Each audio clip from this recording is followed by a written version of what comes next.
Okay, welcome back, everybody. The football season is over. Pitchers and catchers report to spring training later this month. So we're going to spend a little bit of time talking about throwing the pigskin, and then go to throwing this. It's all about throwing. Right. Now, this is very interesting. You probably, some of you, how many soccer fans we have? Soccer fans? Football. Football. Real football. Real football. Okay. Foreigners think that way. Okay. And then baseball fans? Yay! Volleyball? Not so many. Okay. Interesting is that all of the things you see, all of these sports, balls bending, doing all kinds of weird things, they all come from same principle. So we'll go through with that. So first, starting with the element of the understanding any of this ball trajectory, either it's a football, baseball, or soccer ball, is first thing is when somebody is throwing or kicking the ball, how hard they are kicking. So initial velocity, obviously that has to do with. So that's actually the only thing which is usually reported when you are watching pitchers. Mariano Rivera throws, they always show you 93 miles an hour. But that's the only information you get. But what critical information which is not given to you, usually it is given through the jargons of cut fastball. They use the word, well, Mariano Rivera throws cut fastball. What is that? Scientifically, what is important is when ball is thrown, how fast it's thrown, is which direction it is rotating. So football is thrown typically which way? When you throw the ball, it is rotating this way. So imagine this is, when we rotate that way, what we call that is a rotational axis. Rotational axis of football, well-thrown ball, is the same direction of motion. And there's a physics term for this. That, I mean, in terms of the rotation, we call it angular momentum. Angular momentum. So angular momentum direction has to be same with the direction of the, okay? So what it does is that when you throw the ball with the angular momentum, that you need huge amount of torque to change the direction. So when anything is thrown with the angular momentum, that stabilizes the path. So football, say Drew Brees or Eli Manning, typically will throw with a spin. How much do you think in terms of RPM? RPM. Per minute, spin per minute? Yeah. 100. Around 600. 600. Yeah. So That they, ball will spin they around throw 600 times. You have to throw quite fast. So it's 10 times a second. And that's Okay. when we see he threw a perfect spiral. Perfect spiral. That's right? what it So is. you need to spin it actually quite tight. Tighter the spin, ball will be more stable. Okay. So that's what you want to do in a football. Now, if you remember, 4 years ago, it was 4 years ago when Giants beat New England again. Yeah. When Eli Manning was running for his life and he finally threw the ball. David Tyree catch the ball with in his helmet, right? That ball was very poorly thrown. Have you looked at that carefully? If you look at it, ball goes like this because it didn't have much spin. So it was if you don't have much spin, it is very easily deflected by air resistance and air the irregular turbulences. So that's why it goes like that. And that's probably one of the reasons why David Tyree had to pin it in his helmet to catch this thing, But this throw, yeah. So there's the way that Manning will throw or Drew Brees will throw, and then, without getting into controversial issues, there's the way that Tim Tebow would throw. That's right. Right. Okay. Which is more wobbly. Wobbly Occasionally. because there are two things he has in problems. He's not spinning the ball tight enough. He doesn't have enough angular momentum, RPM. And second thing is that he doesn't align the axis of rotation with the flight path. So he's throwing the ball that way, but ball is rotating this way. Okay? So that's the problem. And is all that accomplished in the release, in the way it leaves wrist. your hand? Right. Yeah. So that in the football, that's what you want to do. You want to align your the axis of angular momentum, rotation, with the path of the ball. Now in baseball, let's say if I do that, what will happen? So if Tim Tebow were a baseball pitcher, no, it's not. Actually, if we were throwing the baseball with a rotation, now baseball will rotate just like football is thrown. And then if ball comes to batters, what will happen? It will be hit really easily because ball is very predictable. So the reason why we're throwing football with a stabilized way is that so that receivers can catch well, right? You know, you can predict the trajectory precisely. If you throw the baseball that way, they're going to hit home run all the time. That's why in baseball, you never throw the ball in rotating along the axis of the rotation. Because is a a pass. perfectly thrown baseball is a hittable baseball, in a way. Right, that's right. Perfectly thrown football-like baseball is a totally hittable baseball. You don't want to do that. Right. So you want to do the opposite. Right. So in baseball, what you want to do, you want to have the path of the baseball thrown is unpredictable. So one way you do is you can spin the ball, and then that spin will generate deflections. Now, how that works is this. It's a very simple way of I will explain to that. Imagine this baseball. Let me use the softball. I throw the softball not in the direction of like football, but I'm throwing it like this way. So now in this case, axis of rotation is this way, okay, up and down. So ball is thrown. Now I'm a right-handed pitcher. I throw like that. So ball is turning this way, okay? Now I want you to imagine that you are in a merry-go-round. So we are riding merry-go-round. So you are in the riding merry-go-round. Wind is blowing from this way towards you, right? So merry-go-round is going counterclockwise. So when you are on this side, you feel more wind. When you are on that side, you feel less wind, correct? When merry-go-round. So that's the same thing with the baseball. Baseball is rotating like that. This side, my left side, your right side, feels more wind than my right side, which is your left side. So what happens is that this side gets more pressure because of more wind. That deflects the ball that way. So when you throw the ball this way, I have to go this way. So I'm going to throw the ball towards you with this direction. So the part you see here gets more pressure than that part, and that pushes the ball that way. So if I throw it this way, it's a counterclockwise. If you look from the top, ball will bend that way. So it's a natural thing. This is what is pitchers will call slider. You put in a lot of horizontal spin, ball goes like that, then it will deflect to the first base. Now, if I throw the ball the other way, if I spin it this way, then that side will get more pressure, and then the ball will deflect that way. And that is, in turn, we call it Magnus Force. Okay, the simplest explanation, Magnus Force. This works for all directions. So I talked about it as side spins, but now, what if I throw the ball will go this way.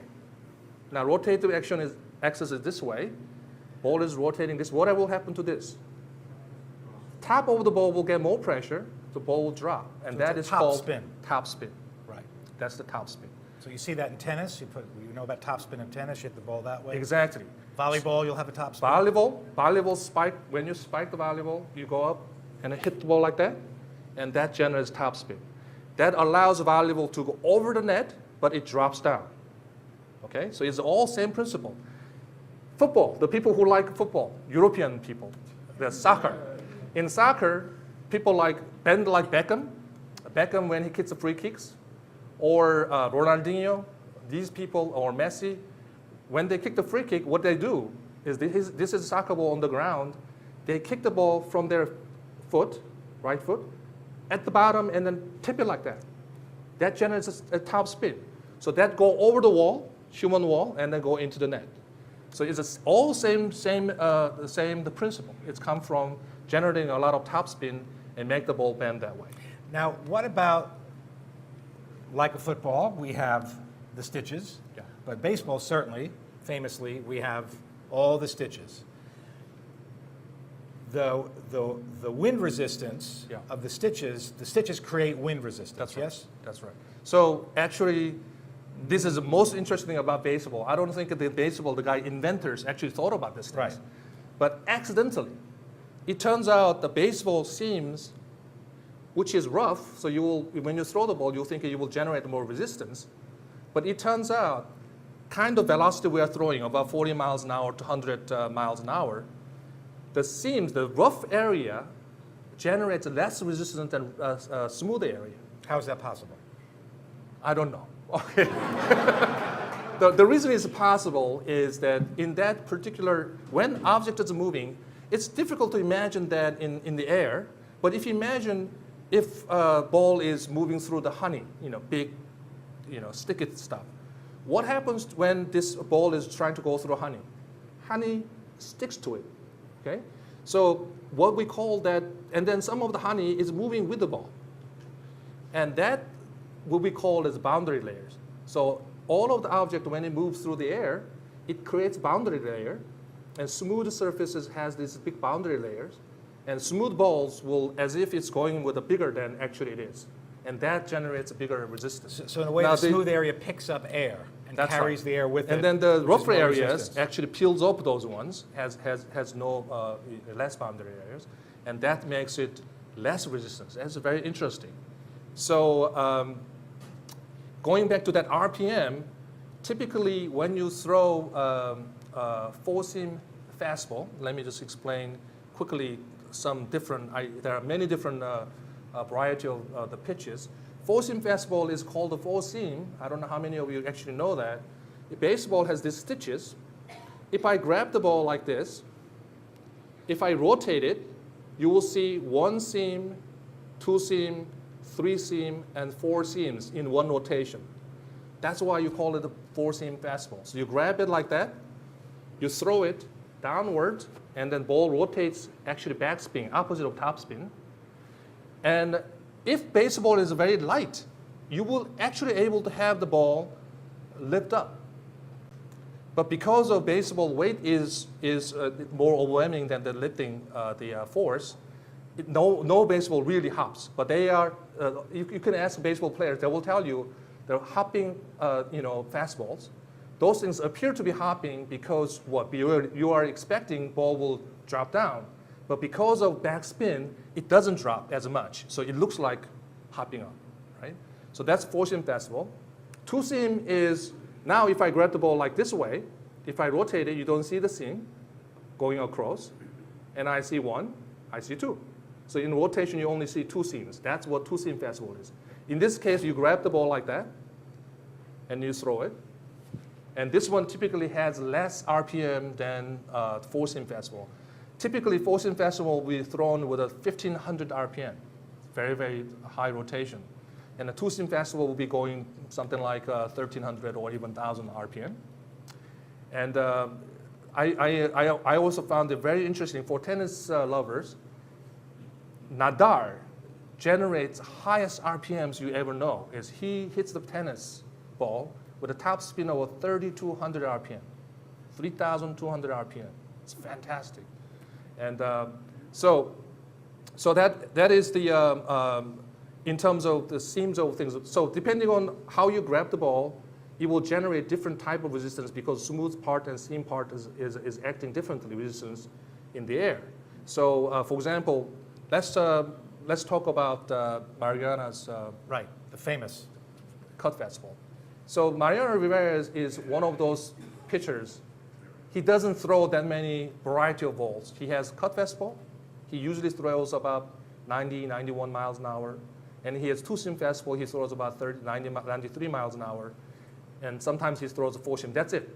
He only throws fastballs. But his accuracy in the corners are a couple of inches. He can throw the pinpoint, throw it exactly where he wants to throw. So, but what is a cut fastball? Cut fastball is ball thrown. I guess I should explain the curveball and the slider, which we already talked about. So ball is thrown with a spin this way. The curveball case is if you throw like that, so it's a top spin, then ball will bend like this. So Mariano Rivera, when he throws a cut fastball, he will grab as if he's throwing the fastball. However, his hand now, the fingers are more side over here, and then bottom here. So he will throw it like fastball, but because his hand is now side of the ball, it generates side spin. So he has under side spin. okay, underside spin. So what happens to that ball? It will go like, because he throws it very fast. So the ball will come to the batter almost like fastball, is 90, 91 miles an hour. But right at the end, because of the side spin, that makes ball bend that way, ever so slightly, about 2-3 inches. So what it does is that when batter's waiting for this ball, and ball is coming, you're trying to hit it. If you're left-handed hitter, you're trying to hit the ball, then ball will always come towards you 2-3 inches more than you expected. So it will hit what? Where? In the handle of the bat, and it will break the bat. Okay. So the cut fastball is nothing more than a fastball with a slider. We call it half slider. If you remember that way, it is an easy way of remembering. Okay. And even though he's got incredible accuracy, so the batters kind of know where it's going to go, right, doesn't help him any. There still doesn't happen because problem of the baseball is one of the reasons why people say hitting the baseball is what's hardest thing to do in sports is amount of time it takes. If somebody throws a 90 miles an hour fastball to you, the ball leaves the pitcher's hand to the mound. It's only about 0.4 second, 400ths of a second. If you blink your eye, it's about 0.1 to 0.2 second. Human reaction time to hit anything is about 0.2 to 3 seconds, depending on who you are. Some people are like 1 second. Okay, so the problem is when somebody throws 90 or 100 miles an hour fastball to you, you really do not have time to think about it and then look at it and hit. You literally have to, as soon as the ball leaves the hand, you have to hit it. So that's why it's amazing that they can actually hit this ball. At all. At all. Right. Right? So that's why when Mariano Rivera throws cut fastball, they just look at you, but this ball bends right at the end. You just cannot possibly adjust that. So that's the magic in the Mariano's the fastball. And then there's a knuckleball, which is Then there's a storied pitch. Yes, in baseball. it's a knuckleball is one of my favorite the pitch. So knuckleball, what happens? Knuckleball is, I don't know how many of you know, the Tim Wakefield in the Boston Red Sox throws knuckleball, and My generation was Hoyt Wilhelm, Yeah. great knuckleballer, right? yeah, Baltimore and, Orioles, I think. I'm not sure. and then we have a Mets. What's his name? R. Dickey. He just went to a mountain in Kilimanjaro. He was a good, cool kid. Anyway, he throws a knuckleball. So knuckleball concept is totally radical. The idea is that all other pitches you're trying to put some kind of spin, so they will bend this way or the other way, up and down, all that kind of stuff. Knuckleballs, you're trying to put least amount of spin as possible. So what they do is they usually grab at the seams like that. It's not actually knuckleball. It doesn't use knuckleball. Actually, they use the fingertips of like that. Grab it like that, and then you throw it. It almost like pushing. Okay, and because of that, do you think what would be the speed of knuckleball typically? 70s? 70s. So Tim Wakefield is amazing. If you throw it's always almost 67 or 68 miles an hour, almost exactly. So because of the funny grip, it's very difficult to throw it faster than that. So R. Dickey throws something like 75, over some 70s. He throws harder. But anyway, so what happens is that when you throw the ball like that, ball will go. The best of the knuckleball is it will rotate about half. All right. Now here's the important thing what we talked about. The smooth part and stitched part has different resistance. So when ball goes this way, the smooth part of the ball feels resistance, and the stitched part less. Depending on the orientation, the ball will bend because of difference in resistance. Now, as the ball bends this way, ball is rotating, then it will bend that way. So knuckleball can literally go this way and then come back. Of course, it doesn't do that a foot, but it moves a couple of inches, but it is enough that you cannot predict it and able to hit that. And it's the pitcher's equivalent of a quarterback throwing a wobbly football. Exactly. In a way. No Exactly. spin, no nothing. That's right. So if you throw slap the ball, football, Right. without any spin, it will go any directions. It will be very hard to catch. Well, we're about out of time. I want to thank you. I don't think any of us are going to watch sports quite the same way again and enjoy everything we've enjoyed. and more so now because there's a method behind the beauty. So I want to thank you on behalf of Science on Tap for a great conversation. Thank you.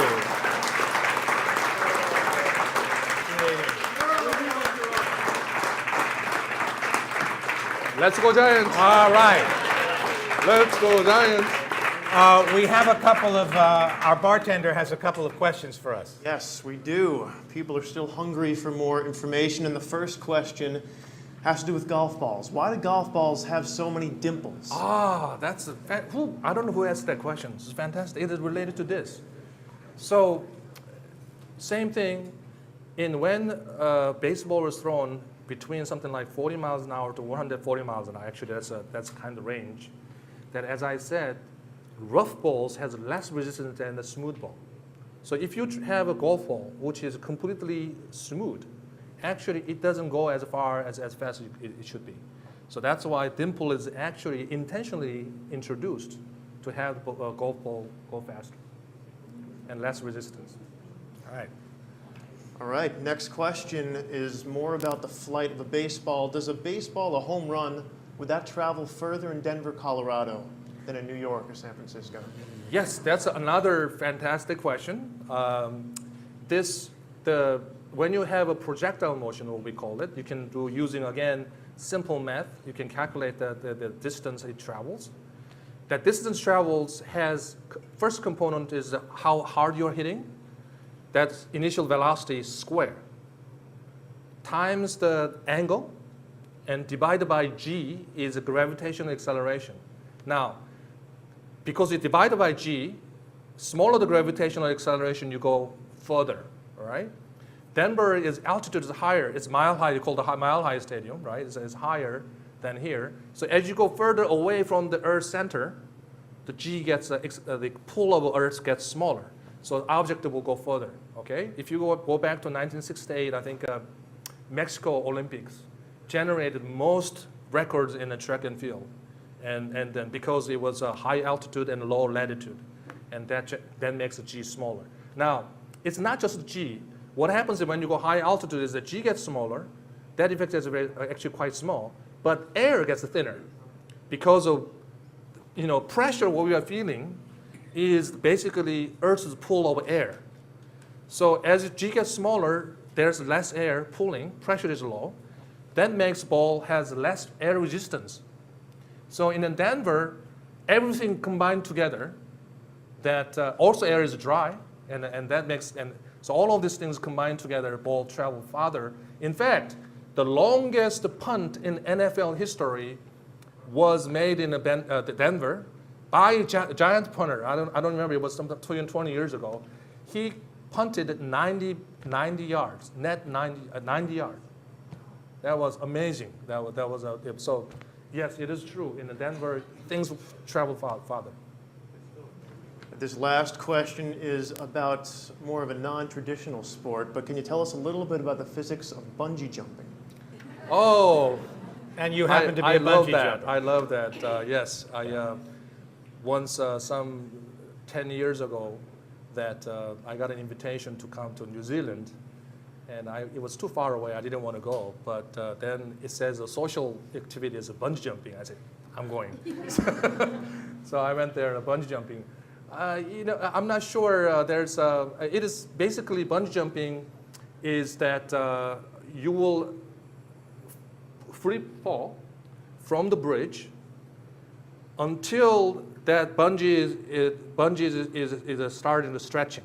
So from the top, if you fall down, there's bungee, and then finally bungee's natural length is stretched down, and then you will continue fall, but bungee is now being stretched, and that is elasticity that will starting to pull you back. So right before that, you will free fall with a g of the gravitational acceleration. We call it 9.8 meter per second squared. So keep accelerating, then bungee will starting to grabbing backward towards you, but very smoothly. So you are slowing down gently, and way at the bottom, just before you hit the water, if they did the right calculation. If they didn't, but then you will hit the water. it will, right before you hit the water, you will stop, and the bungee is stretched fully, and then it will pull you back. So that'll be a function of the material the bungee jumping, Yeah. the bungee rope Elasticity, is made yes, out the of, rope. and the length of it. That's right. Because there's a famous case study in law, one of the reasons why you don't see diving boards in commercial swimming pools, because when they changed diving boards from wood to fiberglass, Yeah. fiberglass gave more lift, Mm-hmm. and the depth of the pool was not calculated to deal with the bounce that you got off of a fiberglass board. Right, and that's not very good. Yeah. that's not very good. So it had to be changed, and I Right. imagine they have to calculate bungee cords and the depth of Yeah. the So- ground you're hitting. Right. So depending on that, what we call constant K Right. of that material and how long it is. So you have to, calculate exactly right, and then your weight. Right. So if you lie your weight, then it's not. You don't want to fake your weight. Okay, Right. we have a pop quiz next, I believe. We do. And there are some fantastic prizes, I believe. Well, there's one prize, but it's fantastic. All right. And we've got 5 questions here. And, because we've had fun, we've learned something, but we really all just want to win something. So I'm going to be asking these 5 questions. If you get it right, you come to the finals, where we have a final challenge for you.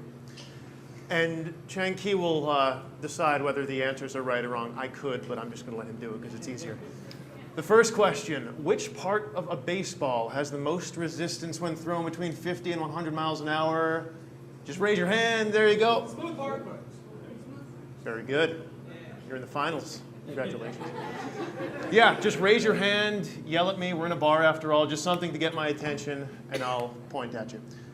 Question number 2. Describe the law of physics that is related to concussions. Bonus if you can name the law. Absolutely right. Name? What was it? Nu- Yeah, correct. What did it say? Oh, law of inertia. Law of inertia. What does it say?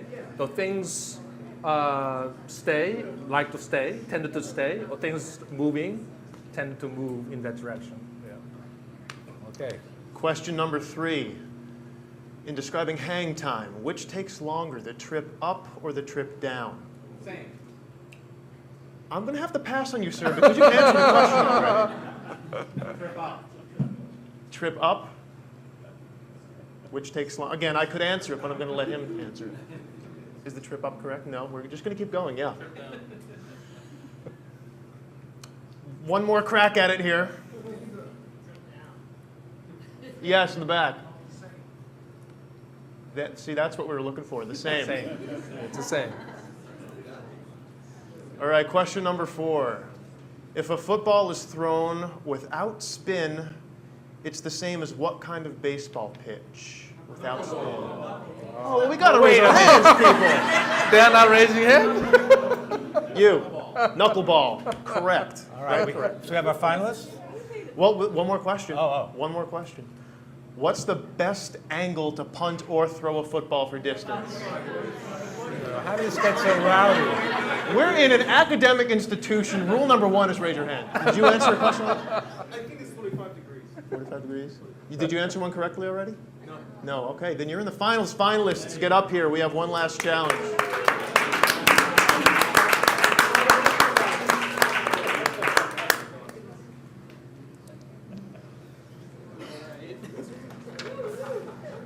Okay.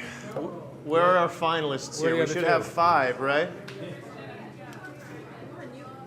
You could self-claim you are finalist. Yeah. Isn't this gentleman a finalist? He tried to answer 2 questions. Okay. The final challenge, if you've really been paying close attention, you'll be able to pretty much perfectly replicate the apple break with one hand. And I will be the judge of who really just knocks this one out of the park to keep the sports fun going.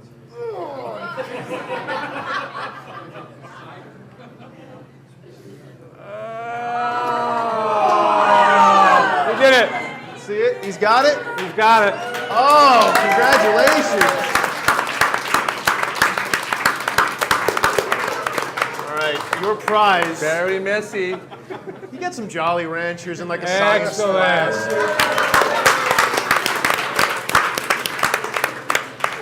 And Chang Kee, this is for you. Thank you very much. Coffee mug, the chase off the Great. hangover. Thank you. Let us once again thank Chang Kee very much for his fascinating